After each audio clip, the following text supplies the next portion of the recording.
तो कहानी की शुरुआत अमेरिकन सार्जेंट मैथ्यूज और उसके स्पॉटर सार्जेंट आइजक को दिखाते हुए होती है। ये 2007 का वो समय था जब अमेरिका इराक से युद्ध जीत गया था। इसलिए अमेरिका के प्रेसिडेंट ने इराक में चल रहे पाइपलाइन कंस्ट्रक्शन को वापस से शुरू कर दिया था। लेकिन अभी भी इराक के कुछ आतंकवादी अमेरिकन को मार रहे थे। साथ ही इस पाइपलाइन साइट पर काम करने वाले लोगों को भी आतंकवादियों ने मार डाला था। इसलिए गवर्नमेंट ने साइट पर नए बिल्डर्स भेजने से पहले मैथ्यूज और आइजक को आतंकवादियों को मारने के लिए भेजा था।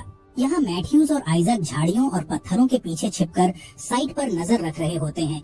इस तरह 20 घंटे बीत जाते हैं पर उन्हें वहाँ कोई भी दिखाई नहीं देता। तब मैथ्यूज आइजक से कहता है, मुझे लगता है कि साइट पर कोई भी इराकी सैनिक नहीं बचा है। साथ ही वहाँ पर पड़ी बॉडीज को देखकर उसे लगता है कि इराकी सैनिक उनके लोगों को मारकर वहाँ से जा चुके हैं, इसलिए अब साइट पर कोई भी नहीं होगा। जिस पर आइजक कहता है कि यहाँ दूर दूर तक किसी इराकी ग्रुप के होने का साइन नहीं है और हमारे सभी वर्कर्स को हेडशॉट देकर मारा है, जो कि इराक के प्रोफेशनल स्नाइपर जूबा का काम हो सकता है। लेकिन मैथ्यूज को लगता है कि कोई भी स्नाइपर 30 सेकंड के अंदर इतने लोगों को एक साथ नहीं मार सकता। जिसके बाद मैथ्यूज उस स्नाइपर का वेट करते करते थक जाता है, इसलिए वो आइजक से कवर करने का कहकर नीचे चेक करने के लिए चला जाता है। तब आइजक बताता है कि मेरे स्कोप में क्लियर दिखाई नहीं दे रहा है, जिस वजह से मैं तुम्हें कवर नहीं कर पाऊंगा। जिस पर मैथ्यूज उसका मजाक उड़ाते हुए अपनी गन बदलने का कहता है। पर ये गन आइजक के लिए बहुत कीमती थी, क्योंकि ये उसके मरे हुए साथी की गन थी।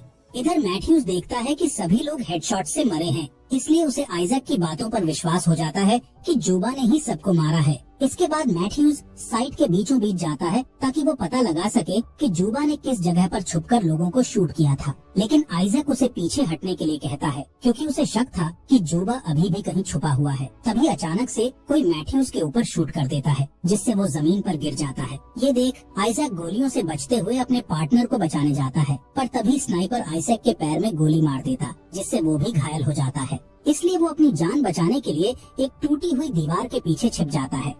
यहाँ आइजक मैथ्यूज से कहता है कि अगर तुम हिले तो वो तुम्हें शूट कर देगा, इसलिए चुपचाप मरने का नाटक करते रहो। जिस पर मैथ्यूज उसे जल्द से जल्द बैकअप बुलाने का कहता है। यहाँ आइजक के पैर में गोली लगने की वजह से काफी खून बह रहा था, इसलिए वो उसे रोकने के लिए एक बेल्ट बांधता है। जिसके बाद वो आर्मी बेस में कांटेक्ट करने के लिए अपना रेडियो बैग उठाता है। लेकिन वो देखता है कि उसका रेडियो खराब हो चुका है और उसे चेक करने पर पता चलता है कि स्नाइपर ने रेडियो के एंटेना में गोली मारकर उसे खराब कर दिया है। इसी दौरान मैथ्यूज आइजक से स्नाइपर का पता लगाने का कहता है ताकि वो उस पर निशाना साध सके। जिस पर आइजक चेतावनी देते हुए कहता है कि स्नाइपर हर एक मूवमेंट नोटिस कर रहा है और अगर तुमने कुछ भी करने की कोशिश की तो वो तुम्हें शूट कर देगा। यहाँ आइजक अपने चाकू से दीवार में छेद बनाने की कोशिश करता है ताकि वो अपने स्कोप से स्नाइपर को देख सके, लेकिन तभी दीवार के पत्थर गिर जाते हैं, जिससे उसके हाथ में चोट लग जाती है।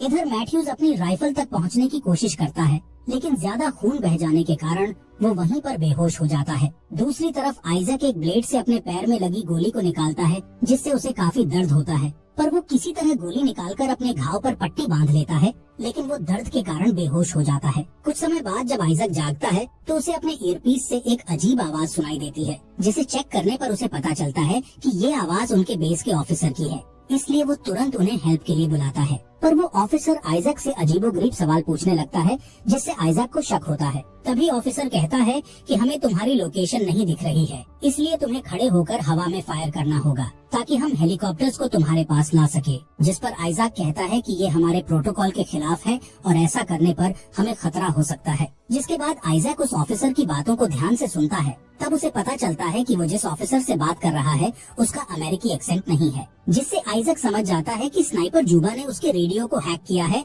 और उससे ऑफिसर बनकर बात कर रहा है, इसलिए अब आइजक उसकी बातों में नहीं आता है। तभी जूबा उससे सवाल पूछना शुरू करता है और कहता है कि मैं तुम्हें अच्छे से जानना चाहता हूँ। इधर आइजक फिर से अपने रेडियो को सही करने की कोशिश करता है, लेकिन वो अभी भी काम नहीं कर रहा था। इसी दौरान जूबा बार बार आइजक से फालतू सवाल पूछता है, जिस पर आइजक उससे बात करने से इनकार कर देता है। तब जूबा कहता है कि अगर तुमने मुझसे बात नहीं की तो मैं तुम्हारे घायल साथी को गोली मार दूंगा। इसलिए आइजक उससे बातचीत करने के लिए तैयार हो जाता है। इसी दौरान आइजक जूबा की लोकेशन का सही पता लगाने के लिए जमीन पर मैप बनाता है। तभी जूबा उसे बताता है कि मैं कोई सैनिक नहीं बल्कि एक नॉर्मल इंसान हूँ और अपने देश को बचाना चाहता हूँ। इसके बाद वो आइजक से उसके परिवार के बारे में पूछने लगता है, जिस पर आइजक कहता है कि ये पर्सनल सवाल है, इसलिए मैं इसका जवाब नहीं दूंगा। साथ ही जुबा का मजाक उड़ाते हुए कहता है कि तुम उन लोगों को मार रहे हो जो तुम्हारे देश को डेवलप करने के लिए यहाँ स्कूल्स, पाइपलाइंस बना रहे हैं और तुम्हारी इकोनॉमी को बढ़ा रहे हैं। ये सुनकर जुबा हंसने लगता है और आइजैक से कहता है कि यहाँ तुम्हारा जितना भी पैसा खर्च हुआ है उसे हम वापस यूएसए में भेज देंगे। इसी तरह समय बीतता जाता है और जुबा कई सवाल पूछता है, लेकिन आइजैक पर्सनल सवाल का जवाब देने से इनकार करता है, जिससे जुबा एक बार फिर मैथ्यूज को गोली मारने की धमकी देता है। अब क्योंकि आइजैक जान चुका था कि जुबा किसी भी हद तक जा सकता है, इसलिए वो उसकी बातों का जवाब देने के लिए तैयार हो जाता है। तब जुबा आइजैक से पूछता है कि तुम्हारे पास जो स्कोप है उसका असली ओनर कौन था और उसकी डेथ कैसे हुई। ये सुनकर आइजैक हैरान हो जाता है, क्योंकि उस स्कोप के बारे में सिर्फ वो और मैथ्यूज ही जानते थे। यहाँ आइजैक समझ जाता है कि वो और मैथ्यूज जब से यहाँ पर आए हैं तब से ही जुबा उनकी बातचीत सुन रहा था। इसी बीच आइजैक अपने स्कोप का यूज करके आसपास देखने लगता है। तब वो नोटिस करता है कि एक डेड बॉडी के पास रेडियो पड़ा हुआ है। इसलिए आइजैक उस रेडियो को उठाने के लिए दीवार के किनारे पर जाता है और एक लकड़ी से उसे उठाने की कोशिश करता है, लेकिन वो उस रेडियो तक नहीं पहुंच पाता। इसके बाद आइजैक को प्यास लगती है तो वो अपनी बोतल से पानी पीने की कोशिश करता है, लेकिन तभी वो देखता है कि उसकी बोतल में एक छेद है, जिस वजह से उसका पूरा पानी खत्म हो चुका है। जिस पर जुबा उसे बताता है कि मैंने जानबूझकर तुम्हारी बोतल पर शूट किया था ताकि तुम प्यास से मर जाओ, और तुम्हारे एंटेना पर भी शूट किया जिससे तुम कोई भी हेल्प ना बुला सको। इसके अलावा वो बताता है कि तुम्हारी मौत अचानक से नहीं बल्कि धीरे धीरे हो, इसलिए मैंने तुम्हारे पैर पर गोली मारी थी। तभी आइजैक की नजर उस गोली पर पड़ती है जो कि उसने अपने पैर से निकाली थी। आइजैक उस गोली को पास से देखता है और जुबा से पता लगाने की कोशिश करता है कि उसके पास किस मॉडल की गन है। साथ ही वो जुबा से कहता है कि तुम एक आतंकवादी हो, जिस पर जुबा हंसते हुए कहता है कि आतंकवादी मैं नहीं बल्कि तुम लोग हो, क्योंकि तुम हमारे देश में आकर हमसे लड़ाई कर रहे हो और हमारे लोगों को मार रहे हो। इसी बीच आइजैक अपनी कैलकुलेशन से पता कर लेता है कि जुबा कचरे के ढेर में छुपा हुआ है, इसलिए वो अपने स्कोप से उसे ढूंढने की कोशिश करता है। यहाँ आइजैक सोचता है कि जुबा इतनी गर्मी में काफी लंबे समय से कचरे में छुपा हुआ है, इसका मतलब है कि वो बहुत ही प्रोफेशनल शूटर है। जबकि जुबा कहता है कि मैं कोई स्नाइपर नहीं हूँ बल्कि एक नॉर्मल इंसान हूँ। जिस पर आइजैक कहता है कि तुम्हारे बोलने के एक्सेंट से लगता है कि तुम अमेरिकी सेना के ऑफिसर रह चुके हो और अब हमें धोखा देकर हमें मार रहे हो। तब जुबा बताता है कि ऐसा नहीं है, मैं सिर्फ उन लोगों को मारता हूँ जो हमारे लोगों पर पहले हमला करते हैं। यहाँ आइजैक उसे अपनी कहानी बताते हुए कहता है कि मैं जब छोटा था तब मेरी दोस्ती डीन से हुई थी, जो कि सबसे अच्छा इंसान था। फिर बड़े होकर हम दोनों ने एक साथ आर्मी ज्वाइन की। असल में आइजैक के पास जो स्कोप है वो उसके फ्रेंड डीन का है, जिसकी डेथ के बाद से ही वो उसे अपने साथ रखता है। खैर, तभी आइजैक की प्यास और थकान के कारण हालत खराब होने लगती है। तब जुबा उससे कहता है कि जब तुम मर जाओगे तब मैं तुम्हारी जीभ को काट कर तुम्हारी छाती पर रख दूंगा। जुबा की बातें सुनने के बाद आइजैक बेहोश हो जाता है। फिर जब उसे होश आता है तो वो अपनी राइफल पर जैकेट और हेलमेट लगाता है और जुबा को चकमा देने के लिए राइफल को दीवार के ऊपर लहराने लगता है, लेकिन जुबा उसके झांसे में नहीं आता। तभी गलती से आइजैक का हेलमेट दीवार के दूसरी तरफ गिर जाता है, इसलिए अब आइजैक अपने सिर की रक्षा नहीं कर सकता था, जिससे वो काफी उदास होता है। इसी तरह समय बीत जाता है पर आइजैक हार नहीं मानता, जिसके बाद वो जुबा की गोलियों से बचते हुए एक डेड बॉडी के पास जाता है और वहाँ से एक बैग और रेडियो उठाकर वापस दीवार के पीछे आ जाता है, जहाँ उसे बैग में पानी और कुछ कैंडी मिलती है जिसे वो तुरंत खा लेता है। लेकिन जब वो रेडियो को चेक करता है तो उसे पता चलता है कि वो रेडियो भी काम नहीं कर रहा है। इसी बीच जुबा दीवार पर गोली मारता है, जिससे आइजैक का स्कोप पूरी तरह खराब हो जाता है। तभी अचानक आइजैक को अपने ईयरपीस में कुछ आवाज सुनाई देती है, जिससे उसे पता चलता है कि वो आवाज मैथ्यूज की है और वो अभी भी जिंदा है। जिसके बाद आइजैक मैथ्यूज को बताता है कि स्नाइपर कचरे के ढेर में छुपा हुआ है। ये सुनकर मैथ्यूज उस कचरे के ढेर को देखने के लिए एक कांच के टुकड़े का यूज करता है और फिर अपनी राइफल को उठाने के लिए धीरे धीरे आगे बढ़ने लगता है ताकि जुबा उसे देख न ले। इधर आइजैक जुबा से बातें करके उसका ध्यान अपने ऊपर रखता है। तब आइजैक को पता चलता है कि जुबा एक टीचर था और जब उसके देश में अमेरिकी सेना ने हमला किया तो उसके सभी स्टूडेंट्स मारे गए, इसलिए वो बदला लेने के लिए सभी अमेरिकी लोगों को मार रहा है। साथ ही आइजैक को पता चलता है कि वो जिस दीवार के पीछे छिपा हुआ है वो जुबा का स्कूल था, जो कि वॉर में पूरी तरह टूट चुका था। यहाँ जुबा आइजैक से पूछता है कि तुम अभी भी उस डैमेज्ड स्कोप को अपने पास क्यों रखे हो, लेकिन आइजैक उसे जवाब देने से इनकार कर देता है, जिस पर जुबा उसे दोबारा मैथ्यूज को गोली मारने की धमकी देता है। इसलिए उसे बचाने के लिए आइजैक बताता है कि ये स्कोप मेरे फ्रेंड डीन का है, जिसकी मेरी वजह से डेथ हो गई थी और मैं अभी भी उसकी मौत का जिम्मेदार खुद को मानता हूँ। असल में आइजैक को डीन की मौत का बहुत पछतावा है और वो डीन की याद में उसके स्कूप को संभाल कर रखे था। इस बीच मैथ्यूज अपनी राइफल को उठा लेता है और कचरे के ढेर में गोलियां चलाने लगता है। तब आइजैक भी हवा में गोलियां चलाता है ताकि जूबा का ध्यान मैथ्यूज के ऊपर न जा सके। लेकिन जब मैथ्यूज अपनी गन को लोड करता है तब जूबा उस पर शूट कर देता है, जिससे मैथ्यूज के कंधे पर गोली लग जाती है। जिसके बाद मैथ्यूज अपनी जान बचाने के लिए आइजैक की ओर आने लगता है और आइजैक उसकी मदद करने के लिए किनारे पर आ जाता है।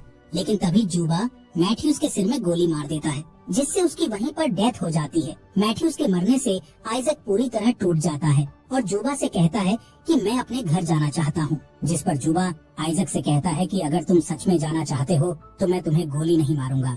लेकिन आइजैक को उसकी बातों पर बिल्कुल भी यकीन नहीं था, इसलिए वो दीवार के पीछे छिपा रहता है। इसके बाद जूबा आइजैक से पूछता है कि जब वॉर खत्म हो चुका है तो तुम इराक में क्यों रुके हो? जिस पर आइजैक कहता है कि मुझे कुछ नहीं पता, मैं बस अपने घर जाना चाहता हूँ। तब जूबा कहता है कि जब तक तुम मुझे अपनी कहानी बताते रहोगे तब तक मैं तुम्हें गोली नहीं मारूंगा। इसलिए आइजैक उससे बात करना शुरू करता है और कबूल करता है कि मैंने डीन को मारा था। यहाँ पता चलता है कि आइजैक जब अपने दुश्मन को मारने की कोशिश कर रहा था तब उसने गलती से डीन को गोली मार दी थी और फिर उसने सबको झूठ बोला कि डीन को आतंकवादियों ने मारा था। जूबा से बात करने के दौरान आइजैक को अपने रेडियो से कुछ शोर सुनाई देता है, इसलिए वो जल्दी से रेडियो के पास आता है जहां उसके बेस के लोग उससे कांटेक्ट करने की कोशिश कर रहे थे। अपने साथियों की आवाज सुनकर आइजैक बहुत खुश हो जाता है, लेकिन तभी उसे पता चलता है कि उसका रेडियो पूरी तरह से खराब हो चुका है, इसलिए अब वो किसी से भी कांटेक्ट नहीं कर पाएगा। तभी आइजैक को जूबा की आवाज आती है, जो कि आइजैक के नाम का यूज करके बेस से हेल्प मांग रहा था।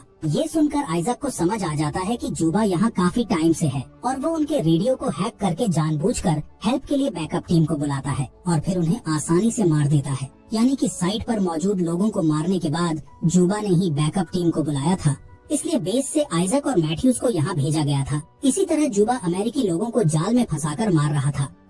आइजैक थकान के कारण फिर से बेहोश हो जाता है। कुछ समय बाद उसके पैर के घाव पर एक कौवा आकर बैठ जाता है और उसे खाने लगता है, जिससे आइजैक को बहुत दर्द होता है और वो जाग जाता है। इसके बाद आइजैक एक छड़ी और रस्सी का यूज करके मैथ्यूज की राइफल को उठाता है और उस कचरे के ढेर पर निशाना लगाने लगता है। इसी दौरान उसे हेलीकॉप्टर के आने की आवाज सुनाई देती है, जो कि उसकी हेल्प के लिए वहाँ आ रहे थे। लेकिन आइजैक जानता था कि उसके साथी जूबा के जाल में फंस जाएंगे, इसलिए वो अपने साथियों को बचाने के लिए उस दीवार को गिरा देता है, जिससे वहाँ काफी धूल उड़ने लगती है और वो जूबा की नजरों से बच जाता है। इसके बाद आइजैक खड़ा हो जाता है और कचरे के ढेर में गोलियां चलाने लगता है। तभी वो नोटिस करता है कि जूबा उस पर गोली नहीं चला रहा है, जिससे उसे लगता है कि उसने जूबा को मार दिया है। इसी दौरान हेलीकॉप्टर भी उसके पास आ जाते हैं और जल्दी से उसे स्ट्रेचर पर लेटाकर वहाँ से ले जाने लगते हैं। तब आइजैक उन्हें जूबा के बारे में बताने की कोशिश करता है कि उन्हें जाने से पहले कचरे के ढेर में जूबा को चेक कर लेना चाहिए, लेकिन हेलीकॉप्टर के शोर के कारण कोई भी उसकी बात नहीं सुन पाता। तभी अचानक जूबा हेलीकॉप्टर पर गोलियां चलाने लगता है और एक एक करके सभी सैनिकों को मार डालता है, जिससे हेलीकॉप्टर तेजी से जमीन पर गिर जाता है और इस एक्सीडेंट में आइजैक की भी डेथ हो जाती है। कहानी के एंड में जूबा फिर से यूएसए की लाइंस को हैक करता है और अमेरिकी सैनिक होने का नाटक करके हेल्प के लिए एक और बैकअप टीम बुलाता है। यानी कि जब वो बैकअप टीम यहाँ आएगी तो जूबा उन्हें भी जान से मार डालेगा। और इसी के साथ ये